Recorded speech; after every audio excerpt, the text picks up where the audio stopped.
Hey Doug, I'm gonna shoot this video for you so I can show you these two specific exercises for what we call nerve glides or nerve flossing. And essentially think of the spinal cord, the nervous system from the fingertip runs all the way through the arm into the base of the skull, as well as from the base of the skull all the way down to your big toe.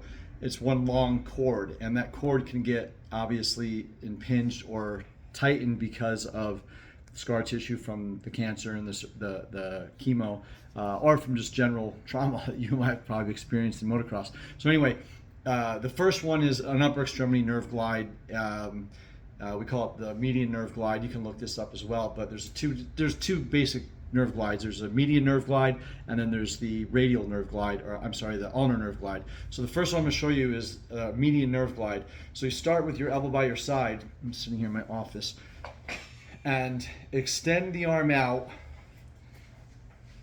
and then pull your fingers down, and immediately you'll feel these index, middle finger tense up. You'll feel tension through there. That's the nerve that you're stretching, the median nerve. So you extend out, pull your arm, your fingers down, extend out.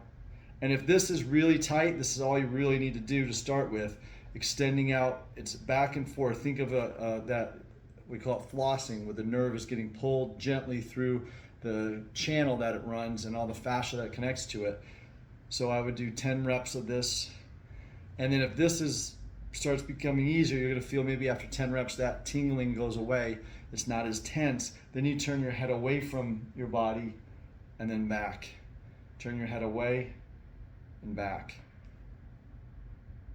And then you can find exactly how far back you can pull your arm, how far you turn your head. But the goal is you'll feel that right in the index, the middle index and thumb. That's the median nerve, essentially what the carpal tunnel supplies.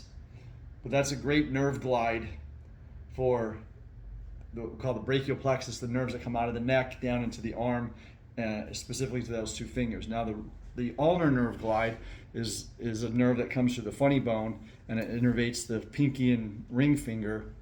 And so start by either elbow by your side, palm up like you're carrying a tray, like a waiter, and then you just turn your hand backward. Drop your elbow down, turn your hand backward, extend your fingers like this. And it can be as simply as just rotating your hand, and you'll start to feel the tingling into these two fingers here, pinky and ring finger. And then if it's not that extreme, or you don't feel the tension, just turn your head away, and it'll start to feel that flossing, stretching. So it's just simply bend the elbow, bring your hand in, rotate it around like you're carrying a tray, and try to bring your fingers back behind you and rotate your head. And you can subsequently rotate your head and hand at the same time to get that flossing sensation of the nerve. That's for the upper extremity. Median nerve glide, ulnar nerve glide. Now for the entire body, we call it the sacral or the sciatic nerve glide or the spinal nerve glide.